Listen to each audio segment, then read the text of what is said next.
ప్రభువు అయిన దేవా, నేను విశ్వసించు వారిని కాపాడు రక్షక, నీ అభయహస్తమును చాచి ఈ తైలమును దయతో ఆశీర్వదింపుము. జ్ఞాన స్నానము సిద్ధపడుచు ఈ తైలంతో అభ్యంగనము పొందిన వారందరికీ విజ్ఞానమును బలమును దయచేయము. సువిశేషమును గూర్చి వారికి లోతైన అవగాహనమును అనుగ్రహింపుము. క్రైస్తవ జీవిత సవాలును ఎదుర్కొనుటకు సహాయమును అందింపుము. నీ కుటుంబమైన శ్రీసభలో నూతన జన్మకు వారు నడిపింపు. మా ప్రభు అయిన క్రీస్తు ద్వారా ఈ మనవి చేయించున్నాము. ఇప్పుడు క్రిస్మా తైలమును ఆస్వాదించడం జరుగుతుంది. ప్రసంగంలో విన్నటువంటి రీతిన ఈ క్రిస్మా తైలము అనేటువంటిది ప్రథమ అభ్యంగన ధృవీకరణ సమయములోను, గురుపట్టాభిషేక సందర్భములోను, పీఠాధిపతుల అభిషేక కాండ సమయమునందును, దేవాలయాల బలిపీఠమును ఆశీర్వదించుట కొరకును, అలాగే జ్ఞానస్నానం పొందుతున్నటువంటి అభ్యర్థులకు ఈ క్రిస్మా తైలమును వినియోగించబోతున్నారు. ఇది బలమును పవిత్రాత్మ వరాన్ని మనకు సూచిస్తుంది. దేవుని సేవకు ఒకరిని లేదా దేన్నైనా కూడా పవిత్రం చేసేటువంటి శక్తి ఈ క్రిస్మా తైలమును ఉంటుంది. సర్వశక్తి గల తండ్రి అయిన దేవుడు ఈ తైలమును ఆశీర్వదింప ప్రార్థించడము. తద్వారా ఈ తైలముతో అభ్యంగనము పొందిన వారందరూ అంతరంగికంగా పరివర్తనము చెంది శాశ్వత రక్షణములో పాలు పంచుకున్నదురు గాక.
మా సృష్టికర్త అయిన ఓ దేవా, పవిత్రతలో పెరుగుదలకు ఆధారమా, నీ శ్రీసభ పేరిట మేము అర్పించు ఈ ఆనందదాయకమైన కృతజ్ఞాస్తులను దయతో స్వీకరించు.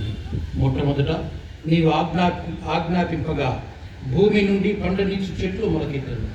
ఓలివు చెట్టు పండ నుండి పవిత్ర క్రిస్మాకు కావలసిన తైలమును ప్రసాదించితివి.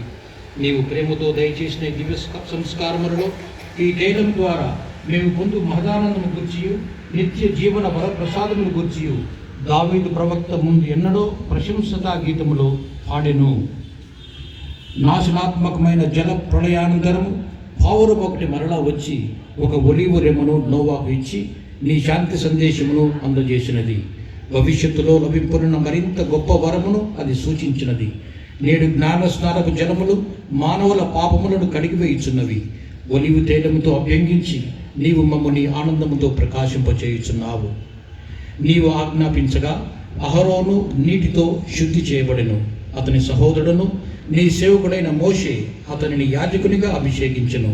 ఇది ఇక ముందు జరుగుతున్న గొప్ప కార్యములకు భవిష్యత్తు సూచకముగా ఉండెను. నీ కుమారును మా ప్రభువైన యేసుక్రీస్తు యోర్దాను నదీ జలములో బప్తిస్మము నిమ్మని యోహానును అడిగినప్పుడు నీవు ఒక పావురం వలె పవిత్రాత్మను అతనిపైకి పంపితివి. అప్పుడు నీవు స్వయముగా అతనిని నీకు ప్రియమైన ఏకై కుమారుడిగా ప్రకటించితివి.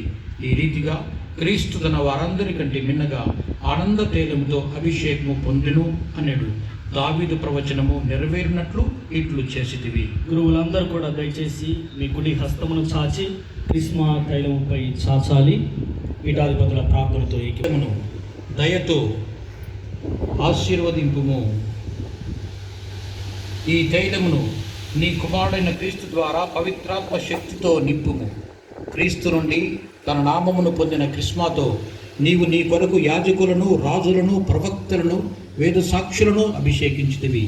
జ్ఞానస్నానపు జన్మలలో నూతన జన్మమును పొందనున్న వారి జీవనమునకును రక్షణమునకును ఈ క్రిస్మాను సంకేతముగా నిలుపుము. పాపపు ఆదాము నుండి వారసత్వముగా పొందిన చెడుగు నుండి వీరిని శుద్ధి చేయుము.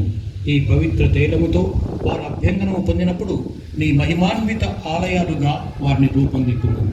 ఈ క్రిస్మా గుర్తుతో వారికి రాచరిక, యాజక, ప్రవక్త గౌరవమును దయచేయము. అక్షయమైన వస్త్రము వారికి ధరింపచేయము. నీటి వలనను పవిత్రాత్మ వలనను మరలా జన్మించు వారికి ఇది రక్షణదాయక క్రిస్మాయకునుగాక. నీ